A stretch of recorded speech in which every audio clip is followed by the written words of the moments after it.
नमः संस्कृताय दोस्तों, कैसे हैं आप लोग। आशा करती हूँ कि स्वस्थ व्यस्त मस्त होंगे। मैं साधना आप सबका यूट्यूब चैनल पर स्वागत एवं अभिनंदन करती हूँ। आइए दोस्तों, इसी स्वागत और अभिनंदन के साथ आज का पाठ शुरू करते हैं। आज हम लोग फिर से महाकवि कालिदास द्वारा रचित मेघदूतम खंड काव्य लेके हाजिर हुए हैं। आज हम लोग मेघदूतम खंड काव्य में अध्ययन करेंगे, 27वें श्लोक का अध्ययन करेंगे, जिसमें से हम लोग देखेंगे कि 27वें श्लोक में महाकवि कालिदास ने यक्ष के द्वारा मेघ को क्या संदेश दिलवाना चाह रहे हैं और यक्ष ने मेघ को क्या संदेश दिया है। इन्हीं सब बातों का अध्ययन करेंगे। उसके पहले हम लोग 26वें श्लोक का अध्ययन करते हैं। 26वें श्लोक में जो यक्ष है वह मेघ को संदेश देते हुए कह रहा था कि कि दशाण देश की जो राजधानी विदिशा है वहाँ पहुंचकर वेत्रवती के नदी को प्राप्त करके तुम कामुकता को प्राप्त कर लोगे। और उसके बाद तुम वहाँ से जाने के बाद नीचई नामक पर्वत पर ठहर जाना, जो वेश्याओं के रति क्रीड़ा के कारण उसके शैल जो सुगंधित शिलाग्रहों के यवन से प्रकट होते हैं, वहाँ तुम जरूर ठहरना।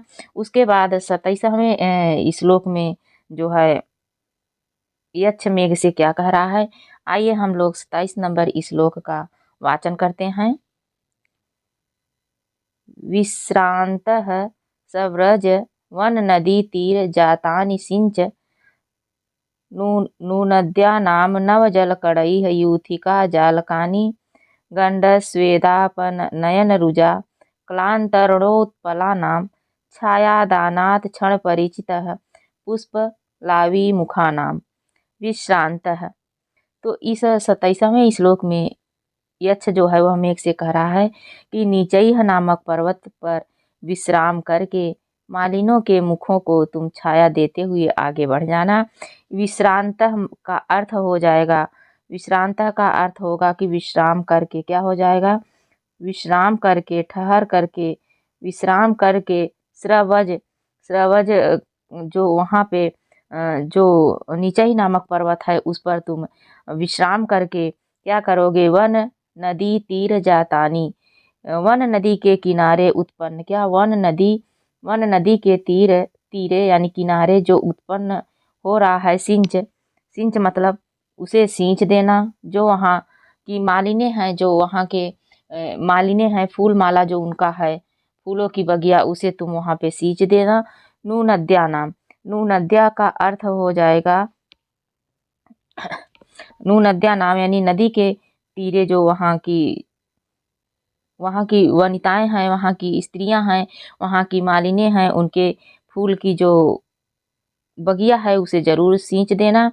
उसके बाद यहाँ पे है कि नव जल कड़ई है यूथिका जाल कानी, यानी जूही की कलियों की, जो नई नई जूही की कलियां हैं, उन नई नई कलियों को नदियों के जल से जरूर सींचना।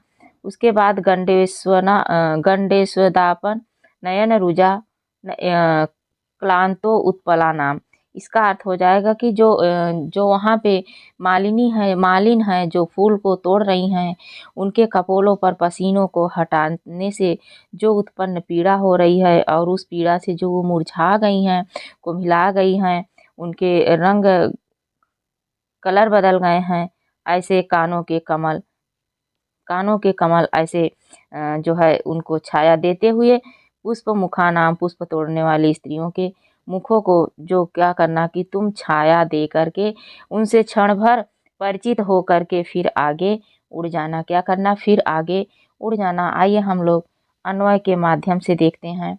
यहाँ पे अन्वय के माध्यम से हम लोग समझते हैं कि इसका क्या अर्थ होगा। भावार्थ को देखते हैं। विश्रांतः सन, विश्रांतः सन यानी विश्राम करके, क्या विश्राम करके वन नदी तीर जातानी, यानी वन नदी के किनारे, क्या वन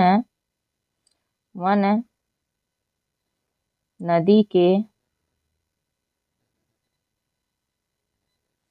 किनारे, वन नदी के किनारे उद्याना नाम, जो उद्यान है, उद्यानों को यूथिका जालकानी, युधिका जालकानी यानी जूही की कलियों की, जो वन नदी के तीर पर जो उद्यान है उसके जूही की कलियों को नव जल कड़ई यानी नए जलों से, अपने जलों से सिंचन मतलब सींच देना। कौन? यक्ष कह रहा है मेघ से। यक्ष मेघ से कह रहा है तुम जब विश्राम कर चुकना, उसके बाद जब आगे बढ़ना तो उसी नीचई पर्वत के किनारे पे जो नदी है, नदी के किनारे पर जो उद्यान है, और वह उद्यान काहे का है? वह जूही की कलियों का जो बगीचा है उसे नवजल, अपने जलों नवजल कणों से सिंचन मतलब सींच देना। उसके बाद गंडस्वे दापन नयन रुजा क्लांतो उत्पला नाम, गालों के कह रहा है कि उनके जो कपोलों पर जो पसीने को हटाने से जो उत्पन्न पीड़ा हो रही है, और उस पीड़ा से जो मुरझा गई हैं, कुम्हिला गई हैं, उनके कानों के कमल जिनके मुरझा गए हैं, ऐसे पुष्पलावी यानी पुष्पलावी मुखानाम, ऐसी मालिनों को यानी पुष्प तोड़ने वाली, पुष्पलावी यानी पुष्प तोड़ने वाली स्त्रियों के यानी मालिनों के मुखों को छाया दानात, छाया देते हुए, क्या करना? छाया देते हुए, क्षण परिचितम क्षण भर परिचित होते हुए, वज्रम मतलब चले जाना, आगे बढ़ जाना। ठीक है। वह मेघ जो है, मेघ को समझाते हुए यही कह रहा है कि जो वहाँ जाना, तो जो वहाँ नदी के पर्वत के किनारे, जो पर्वत के नीचे जो नदी है, नदी के किनारे जो उद्यान का जूही की कलियों का बगीचा है, उस कलियों में जो स्त्रियां फूल तोड़ रही हैं, सबसे पहले तो तुम जो है उस बगीचे को सींच देना। उसके बाद वहाँ पे जो फूलों को तोड़ने वाली जो स्त्रियां हैं, जो मालिनियां हैं, उन धूप लगने से उनके चेहरे को मिला गए हैं, उनके गालों के नीचे से पसीने निकल रहे हैं, पसीनों को पोंछते पोंछते जो उनके चेहरे की मलिनता धूमिल हो गई है, उन्हें तुम थोड़ी देर के लिए छाया देना। उसके बाद उनसे परिचय करके आगे, जब छाया दोगे तो ज़रूर तुम्हारा उनसे परिचय हो जाएगा। उसके बाद तुम आगे निकल जाना। उसके बाद आइए हम लोग देखते हैं ये विशेष विशेषण को, इसमें कौन सा विशेष्य है और कौन सा विशेषण है, एक बार इसे देख लेते हैं। तो इसमें शायद कोई विशेष विशेषण नहीं है, तो यहाँ पे विशेष विशेषण नहीं है, हम लोग इसके अर्थ को देख लेते हैं। विश्राम करके नदी के किनारे पर जो उद्यान है, उस उद्यान को युथिका जालकानी, जो जूही की कलियों का जो फूल है, उसे अपने जलों से सींच देना। उसके बाद जो वहाँ पे फूल तोड़ने वाली स्त्रियां हैं, और उन धूप लगने से उनके गालों के कपोलों पर जो पसीना निकल रहा है, ऐसे पसीनों को पोंछते हुए जिनके चेहरे मुरझा गए हैं, ऐसे मालिनी को के मुखों को छाया देते हुए तुम क्षण भर उनसे परिचित होकर फिर आगे बढ़ जाना। कहाँ जाना? आगे बढ़ जाना।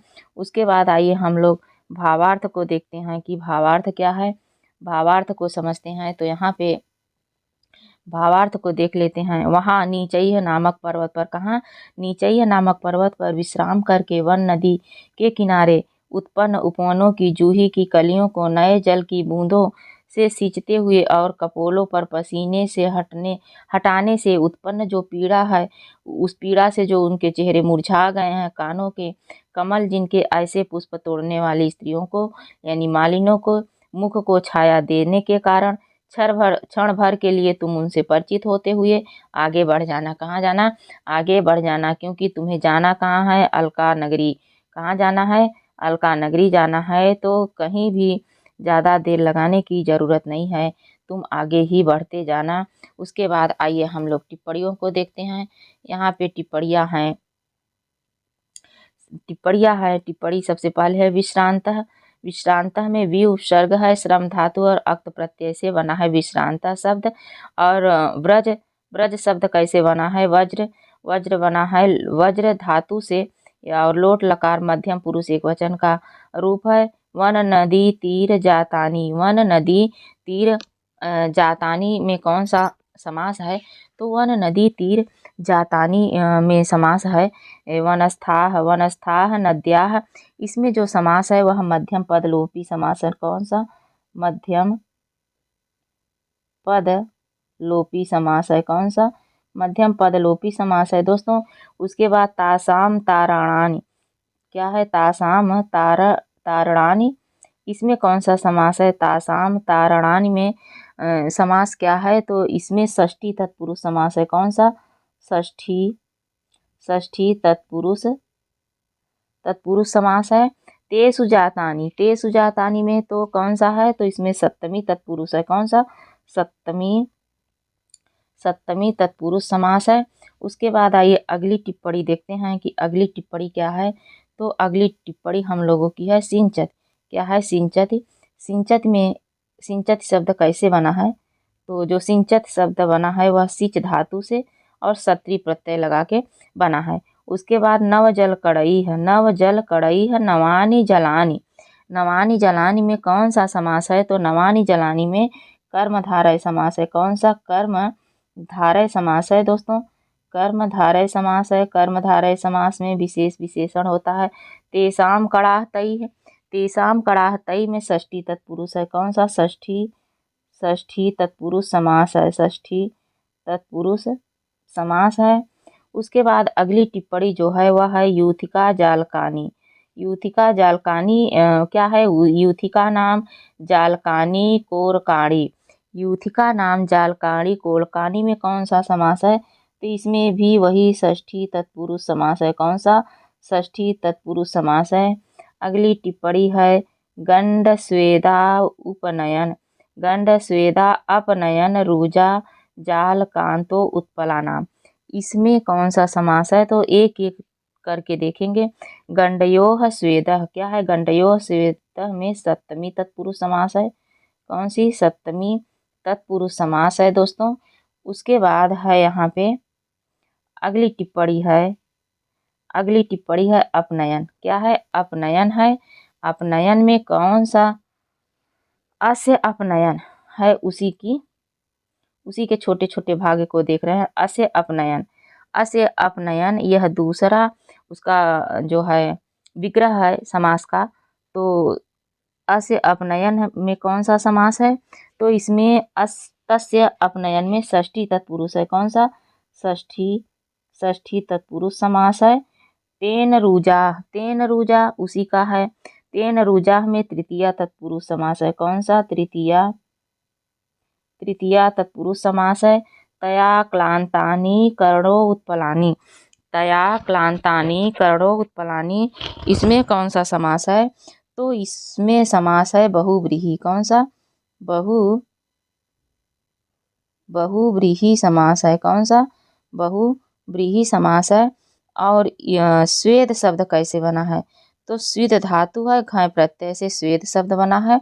उसके बाद अगला है अपनयन क्या है, इसे देख लेते हैं। अपनयनम कैसे बना है, तो अप धातु से और नी धातु है, अप उपसर्ग है और ल्यूट प्रत्यय से बना है। रूजा शब्द कैसे बना है, रुज धातु से अंग प्रत्यय और टाप प्रत्यय लगा के रूजा बना है। क्लांतम शब्द कैसे बना है, क्लम धातु है, अक्त प्रत्यय से क्लांतम बना है। अगली टिप्पणियाँ क्या है, तो अगली जो टिप्पणी है वह है छायादानात्। अगली टिप्पणी है छायादानात् छायायाः दानम तस्मात्। कौन सा समास है, तो इसे देख लेते हैं। छायायाः विग्रह है, दानम तस्मात् इसमें षष्ठी तत्पुरुष समास है। कौन सा? षष्ठी तत्पुरुष समास है। दान शब्द कैसे बना है, दा धातु ल्यूट प्रत्यय से परिचितः शब्द कैसे बना है, तो जो परिचितः शब्द है वह बना है परिचितः बना है परि निरअक्त से। क्या है? पर, यहाँ पे परि उपसर्ग है और नि धातु है, निर्धातु है। पर यहाँ समझ में नहीं है, चित धातु है। क्या है? चित धातु है और अक्त प्रत्यय से बना है परिचित है। उसके बाद है दोस्तों अगली टिप्पणी क्या है, पुष्पलावी मुखानाम में समास पूछा है, तो कौन सा समास है, इसका विग्रह देख लेते हैं। पुष्पाणि नुनन्ति इति पुष्पलावण्य में उपपद समास है। कौन सा? उपपद तत्पुरुष समास है। उसी का दूसरा विग्रह यहाँ पे दिया है। इसी पुष्पलावण्य का दूसरा विग्रह जो दिया है वह है तासाम। दूसरा विग्रह दिया है तासाम तासाम मुखानी तेसाम। तो इसमें कौन सा समास है इस विग्रह में? तो इसमें भी षष्ठी तत्पुरुष समास है। कौन सा? षष्ठी तत्पुरुष समास है। और अंतिम टिप्पणी है पुष्पलावी। क्या है पुष्पलावी? तो पुष्प ली और अण प्रत्यय में गी प्रत्यय लगा के पुष्पलावी बना है। और इसमें अलंकार कौन सा है? तो इसमें जो अलंकार है वह समासोक्ति अलंकार है। कौन सा?